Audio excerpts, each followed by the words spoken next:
Good afternoon. We're at the Dallas Fantasy Fair, 1991, and sitting beside me, the cool-looking fellow in the shades, is Neil Gaiman, once again with us. How are you, Neil? I'm very well, thank you. And glad to have you on after having you on last year. This year, we want to talk to you about the stuff which we didn't cover, which was quite considerable in our last one. And major among this, The Sandman on this thing. The big hit of this and last year, I guess. Okay. But first off, I have something, a theory I'd like to get your expound upon. Okay, being old enough to remember the British invasion of rock and roll in 1964, which revivified a very ailing rock scene in the United States with the presence of the Beatles, Rolling Stones, King Sue, Yardbirds, and actually got the thing back on its feet, which led to them synthesizing it, say around 1968, and producing, you know, the bigger and better rock we have today. At least bigger, I'm not sure better, but. And then seeing people like yourself and Alan Moore and Grant Morrison and such like that come over here and inject new blood, new literacy, and I might even say more thinking into the superhero and horror mold, especially, of course, in D.C., which makes the most use of your talents right now. Do you see this as maybe leading to a synthesis, which will lead, hopefully, to a better comic book, at least in a small way, in the U.S.? What a question. I hope so. I don't know that the British invasion really means that much. If, you know, it is quite possible that if Alan Moore and Brian Bolland were the Rolling Stones and the Beatles, then me and Grant Morrison are the Tremolos and Freddie and the Dreamers. Or perhaps the Who. Perhaps the Who. Right. But I think what is strange and unique about what some of the Brits have been doing over here is in America you have terrific independent comics. Right. And generally speaking, a very, very, very dull mainstream comic scene. The mainstream comics are not very good. Not a lot of thought goes into them. They are very generic. But that's why they can sell, because they are generic, and, you know, therefore they can sell largely on a title alone if need be. Yeah, sad, isn't it? It is. So what we've been doing is injecting a certain amount of thought into the mainstream, at which point it becomes almost revolutionary. Which is very much needed and very much appreciated on this side. Go ahead. No, what I would like to see more good mainstream comics. I don't think it's fair that a kid going down to a newsstand is going to be met with row after row of pretty much identical, very, very dull comics. Yeah.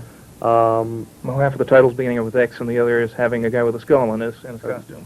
And bats and whatever. Right, exactly. But they are very generic product. There are terrific comics out there, but they're mainly being done by guys in black and white for small publishers with strange names. Yeah, with a 5,000 press run if they're lucky. Yeah, exactly. Right. I think it is.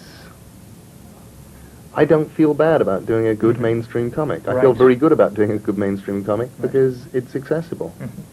Okay, one thing, well, there's several things I wanted to check on with you. The Sandman's concept is exciting to me because of the terror of dreams, because, as you may know, a nightmare is one of the most terrifying experiences you can have. It's not like watching a movie or a TV show, you know, whatever, your Stephen King kind of thing.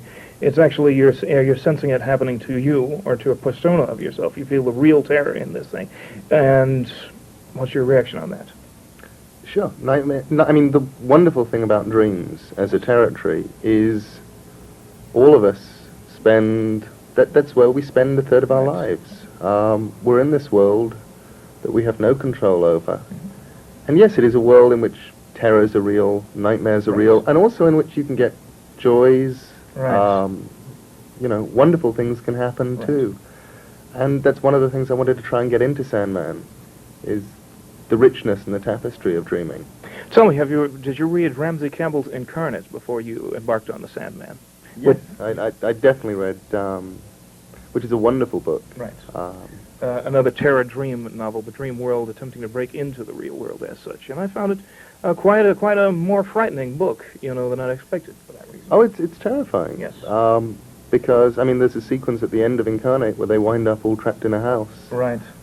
That you cannot get out of. Right. You know, if you start going down the stairs, you just keep going down the stairs. Right. If you go through doors, there are just more doors and more rooms, which is quite one of the most frightening pieces of fiction I've ever read. Yes. Yeah, that's my favorite one of Ramsey's to begin with. There's a couple of quotes I wanted to expound upon from Sandman, ask you what's maybe the thoughts behind them was. This one from Men of Good Fortune, which is the one about your immortal Englishman. Mm-hmm. The scene in here with in the tavern with Christopher Marlowe and William Shakespeare talking shop. One bit in here. Okay, yes, this is it. Right, this one right here, he says, "Well, Kit, your theme as I saw it is this." Of course, we're talking about Dr. Faustus. "That for one's art and one's dreams, one may consort and bargain with the darkest powers." And your feeling on that? I think that was what... Okay, he is talking about Faust. He is about to make a Faustian bargain. Mm-hmm. My personal feelings on that, would I raise a devil to write a good book? Probably not. I'd rather Right. just make it up out of my head. Mm-hmm. But it is a... Kind of the image. It is an option. Yes. It is an option for any writer. I also did a story about 4 issues after that one, in which the tables were turned. It was called Calliope. That's and it the was one. about an author who actually imprisoned a muse. Right. In which the author was the monster. Right. I was about to ask you. I was about to bring that one up in the next breath. Go. Yeah. The author becomes the monster. The author is the darkest power. And the muse is the one imprisoned. I think that there is one of the subtexts of Sandman. No, don't know about subtext. Definitely one of the things that runs through it, Right. threads through it, is the relationship between people and stories, Right. and the importance of stories, and the importance of storytellers, and what role storytellers play in cultures, and what they will go through to create stories. It's just something that sort of glints through the Sandman weave. Yeah. And what I flashed on to this, sorry to interrupt you in this, of course, is your two important storytellers, Cain and Abel, who are fun characters that make a lot of appearances there. Yes, the first victim and the and first murderer. predator, like this, right. And I was just wondering, basically, okay, Cain, of course, is forbidden to be punished by, of course, God, so having the mark, which I guess was the circle that you finally showed on his forehead there. Basically, that would leave only open the option of God punishing Cain. Now, if this happens, would it be a twist? Would it be? I would think it almost be the natural thing for Abel to come to Cain's defense. What do you think of that? Yes, I think you're probably right. The joy of Cain. I always assumed that that Cain's real punishment was that he wasn't punished. Yeah. I assumed, if you go back to that, God puts the mark of Cain on his forehead Mm-hmm. and actually sends him out, having informed the world that if Yes. anybody lays a finger on him, they get it back sevenfold. Right. Nobody touches this guy. You leave him alone, which I think can often be the worst punishment. Exactly.